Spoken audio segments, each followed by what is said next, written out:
पीले दांत वाली बहू। रंजना कभी ब्रश नहीं करती थी।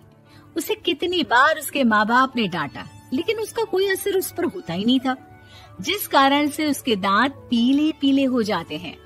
शादी के बाद।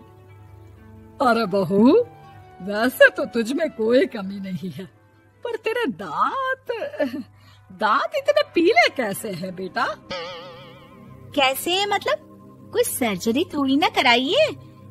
वो तो क्या नाम, मैं ब्रश नहीं करती थी तो पीले हो गए। अब क्या करूं?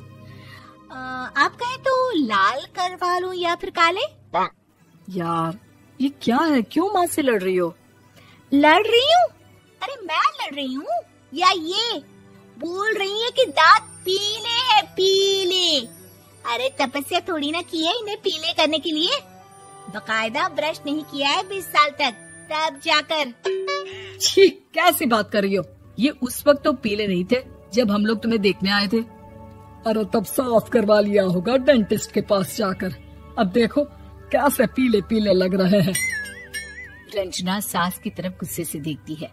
फिर शुरू हो गई पीले पीले पीले। अरे पीले तो तब भी थे जब मेरे हाथ का रसगुल्ला उड़ा उड़ा कर खा रही थी और बोल रही थी, लड़की नहीं गुणों का खजाना दे रहे भाई साहब आप।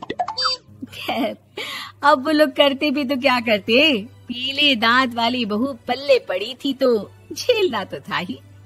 एक दिन कीर्तन में रंजना गाना गा रही थी। अरे कमला बहन, माँ का द्वार है, यहाँ तो सब शुद्ध होकर आते हैं, फिर अपनी बहू को ब्रश भी नहीं करवाती तुम। दूर से पीले पीले दांत भक्ति में बाधा उत्पन्न कर रहे हैं। और कोई 2 साल के बच्चे थोड़ी ना लेकर आई हूँ मैं बहू बनाकर। अच्छी खासी लड़की है, अरे कैसे करवाऊं ब्रश? ये तो उसे खुद करना चाहिए ना।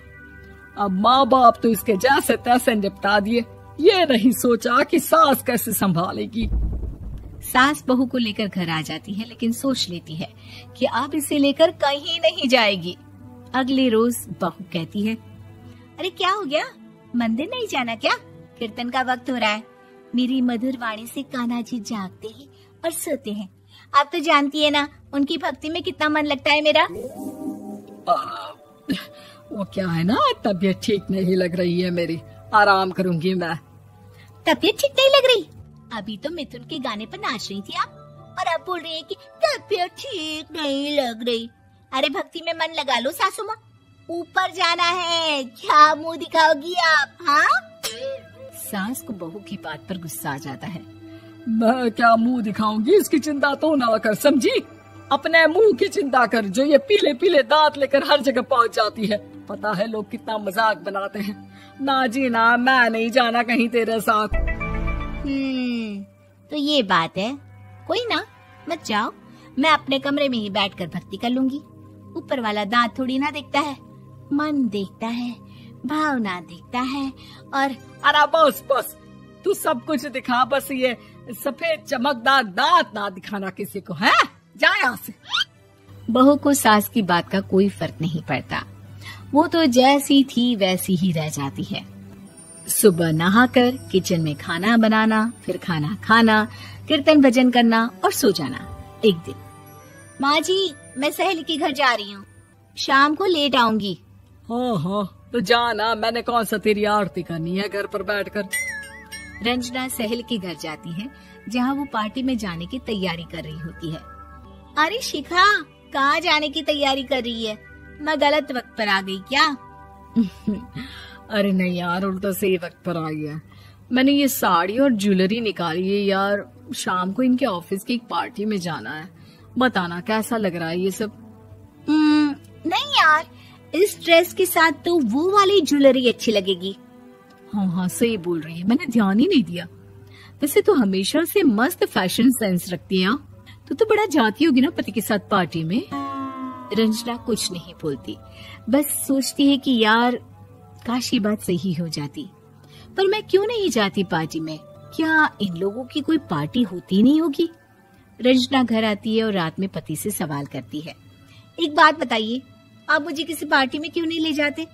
क्या आपकी यहाँ ऑफिस में पार्टी नहीं होती?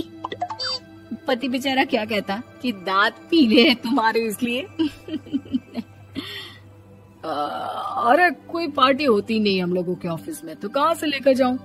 और मार्केट, मॉल, कहीं वीकेंड घूमना, कहीं तो। अरे यार सारे हफ्ते में एक छुट्टी मिलती है, तो सोचता हूँ कि आराम ही कर लूं। क्यों? रंजना मन मार के रह जाती है।